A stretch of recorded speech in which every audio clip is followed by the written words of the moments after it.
पुरुषार्थ अपने आप में श्रेष्ठ होता है, लेकिन प्रकृति की शक्ति के साथ के बिना वह अधूरा माना जाता है। या यूं कहे कि देवी की शक्ति के बिना देव इस संपूर्ण सृष्टि का संपूर्ण प्रकृति को आगे नहीं बढ़ा सकते। इसीलिए माँ आदि शक्ति ने अपने अंश को 3 भागों में विभाजित किया। आप सभी का मेरे YouTube चैनल श्री शक्ति संगम पर स्वागत है।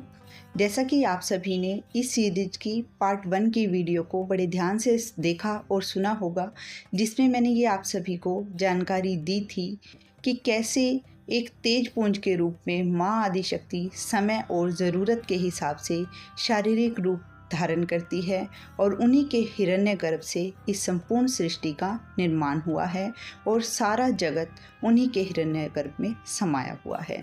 संपूर्ण पृथ्वी और ब्रह्मांड भी उन्होंने ही धारण की। आदि शक्ति ने ही इस सृष्टि की देखरेख के लिए त्रिदेव यानी ब्रह्मा, विष्णु और महेश की रचना की और इन तीनों देवों को सृष्टि के अलग अलग उत्तरदायित्व सौंपे। ब्रह्मा जी को रचयिता का उत्तरदायित्व दिया गया, विष्णु जी को संचालनकर्ता का उत्तरदायित्व दिया गया और महेश अर्थात शिव को संहारक और पुनर्निर्माण का उत्तरदायित्व दिया गया। पुनर्निर्माण के लिए विध्वंस का होना बहुत ज़रूरी है, क्योंकि संहार जो है निर्माण का ही आरंभ होता है। इसीलिए भगवान शिव को संहारक भी कहा जाता है। पुरुषार्थ अपने आप में श्रेष्ठ होता है, लेकिन प्रकृति की शक्ति के साथ के बिना वह अधूरा माना जाता है। या यूं कहे कि देवी की शक्ति के बिना देव इस संपूर्ण सृष्टि का संपूर्ण प्रकृति को आगे नहीं बढ़ा सकते। इसीलिए माँ आदि शक्ति ने अपने अंश को 3 भागों में विभाजित किया, या यूं कह लीजिए कि अपने अंश से 3 देवियों की रचना की, जिन्हें सरस्वती, माया और शक्ति कहा गया। ब्रह्मा को पूर्ण करने के लिए माँ आदि शक्ति के अंश ने जिस रूप को धारण किया वो सरस्वती कहलाई। ये ज्ञान और विद्या की देवी थी, क्योंकि ज्ञान के बिना सृष्टि का निर्माण संभव नहीं है। संसार ने इन्हें देवी सरस्वती के नाम से पुकारा।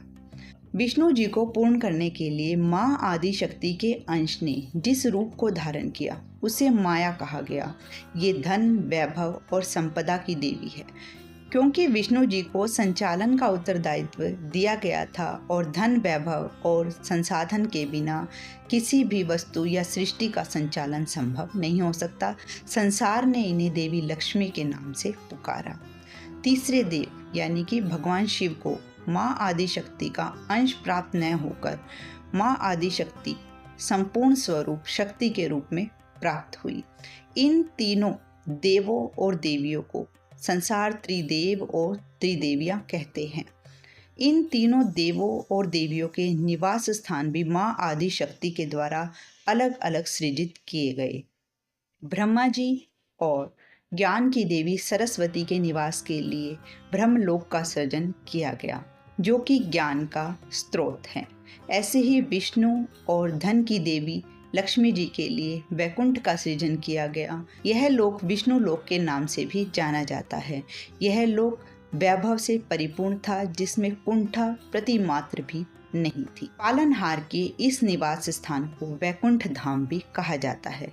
और इसी प्रकार भगवान शिव और माँ शक्ति ने अपने निवास के लिए कैलाश का निर्माण किया, जिसके कण कण में पवित्रता विद्यमान थी।